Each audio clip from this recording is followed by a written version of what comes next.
বিধান দিবেন কে? আল্লাহর সেই বিধান যারা চোখ বন্ধ করে, তারা চোখ বন্ধ করে সর্বান্তকরণে মাথা নত করে যারা আল্লাহর বিধান মানবে, তারাই আল্লাহকে রব বলে মানলো।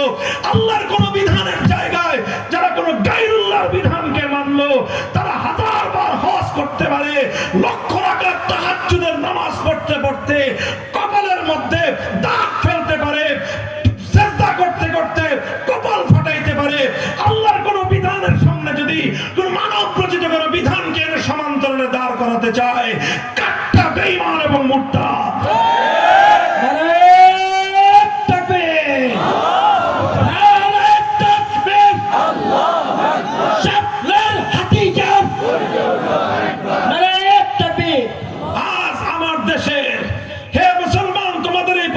বাংলার মাটিতে, যে মাটিতে শাপলা চত্বর আল্লাহর নবীর ইজ্জতের হেফাজতের জন্য শতাধিক আল্লাহর নবীর প্যারা উম্মতের রক্তে আল্লাহর জমিন রঞ্জিত হয়, যেই মাটিতে নারীর অগ্রাধিকার প্রতিষ্ঠার জন্য ওলামায়ে কেরামের বুকের রক্ত ঝরে, যেই মাটিতে আল্লাহর কোরআনের ইজ্জত বুলন্দ করার জন্য 2021 সালে এদেশের তামাম সন্তানেরা জীবন দিয়ে রক্ত দিয়ে আল্লাহর কোরআনের মর্যাদা রক্ষা করে, যেই জমিনে আল্লাহর কোরআনের ফতোয়ার বিধান রক্ষা করার জন্য 2001 সালে 6টি তাজা প্রাণ শাহাদাতের রক্ত বিলিয়ে দিয়েছে, সেই জমিনে আল্লাহর কোরআনকে কটাক্ষ করে বৈষম্যের কারণ বলে আখ্যায়িত করে আল্লাহর কোরআনকে অপমানিত করা হয়, আল্লাহর বিধানকে অসম্মান করার পরেও এখনো এদেশের মানুষের রক্তের মধ্যে আগুন ধরে না, সেই জাতি বাংলাদেশের মানুষ হতে পারে না। পরিষ্কার আমাদের কথা, পরিষ্কার আমাদের কথা। ইসলাম নারীকে যে অধিকার দিয়েছে, 1000 বছর পর্যন্ত সাধনা করে ইসলামের মতো সুরক্ষা নারীকে পৃথিবীর আর কোন আদর্শ দিতে পারে নাই, পারবেও না। তোমরা বলেছো কি নারীর জন্য যৌন কর্মকে শ্রমের মর্যাদা দিতে হবে, এই কথা বলে বেশ্যাবৃত্তিকে উৎসাহিত করা হয়েছে। আমরা দাবি তুলেছি নারীকে যৌন কর্মের প্রতি, বেশ্যাবৃত্তির প্রতি ধাবিত না করে, নারী যারা বেশ্যাবৃত্তির দিকে গিয়েছে যে কোনো পরিস্থিতির শিকার হয়ে, তাদেরকে সসম্মানে সমাজে পুনর্বাসন করতে হবে। বেশ্যাবৃত্তি বাংলার মাটিতে চলতে পারে না, বেশ্যাবৃত্তি কোন সভ্য সমাজে চলতে পারে না।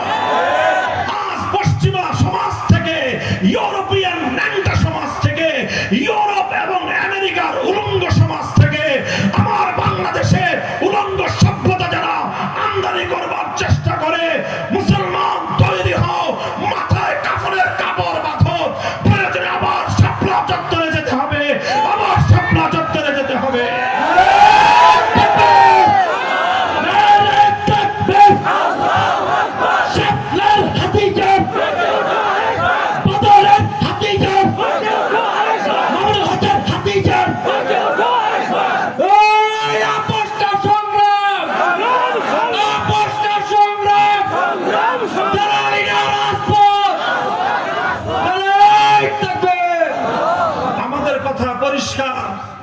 হেফাজতে ইসলাম বাংলাদেশের পক্ষ থেকে বাংলাদেশের আলেম সমাজ এবার নতুন সংগ্রাম নিয়ে মাঠে নামবে। সেই সংগ্রামের শিরোনাম হলো নারীর ন্যায্য অধিকার বাস্তবায়ন। আসলে মূলত এই ধান্দাবাজ পশ্চিমা দালাল গোষ্ঠী সমান অধিকারের কথা বলে নারীর পক্ষ থেকে, নারীর পকেট থেকে পয়সা খসানোর ধান্দা করতেছে।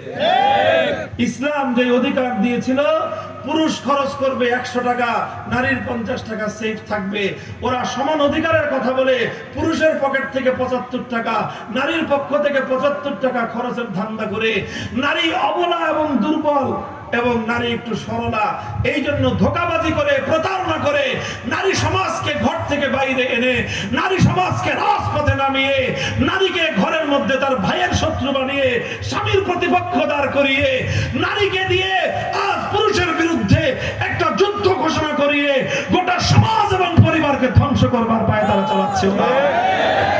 আলহামদুলিল্লাহ, বাংলাদেশের নারী সমাজ বর্তমানে পুরুষদের চেয়ে সচেতন কম না। ঘরে ঘরে আল্লাহর দ্বীনের প্রতি নারী সমাজের যে বাদ ভাঙ্গা জোয়ার তৈরি হয়েছে, অনেক পুরুষরা নামাজ পড়ে না, কিন্তু আলহামদুলিল্লাহ ঘরের নারীরা শুধু নামাজ না, তাহাজ্জুদের নামাজও বাদ দেয় না। এই পরিবেশ তৈরি হচ্ছে, পুরুষরা আল্লাহর হুকুম তেমন একটা পালন করতে না পারলেও নারীরা হিজাব ঠিকই করে, পর্দা ঠিকই করে। কাজেই হে কুলাঙ্গারেরা, হে কুলাঙ্গারেরা, যারা আল্লাহর কোরআনকে প্রতিপক্ষ হিসেবে সাব্যস্ত করে নারীর কাঁধে বন্দুক রেখে ইসলামকে ঘায়েল করবার ষড়যন্ত্রের ডানা বেঁধেছিলে, ইনশাআল্লাহ তোমাদেরকে প্রতিহত করার জন্য পুরুষদের মাঠে নামতে হবে না, আমাদের নারী সমাজ ঘরে ঘরে তোমাদেরকে প্রতিহত করবে। কারণ তোমরা আমাদের এই মায়ের জাতিকে বেশ্যাবৃত্তির দিকে টেনে নিয়ে যাওয়ার কৌশল এঁটেছ। আমরা বেঁচে থাকতে আমার কোন এক মায়ের আব্রু লুণ্ঠিত হতে দেব না, এক মায়ের ইজ্জত ধুলোয় মিশতে দেব না, এক মায়ের এক বোনের ইজ্জত রক্ষা করার জন্য আমরা সেই সে জাতি মুহাম্মদ বিন কাসিম আরব থেকে হিন্দুস্তানে এসেছিল শুধু এক বোনের ইজ্জতের হেফাজতের জন্য।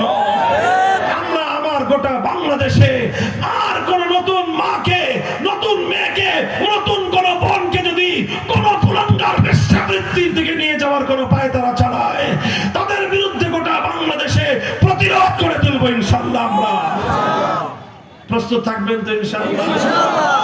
আল্লাহ পাক কবুল করেন। ভয়ের কোনো কারণ নাই, আগামীর বাংলাদেশ সব ইসলামের বাংলাদেশ।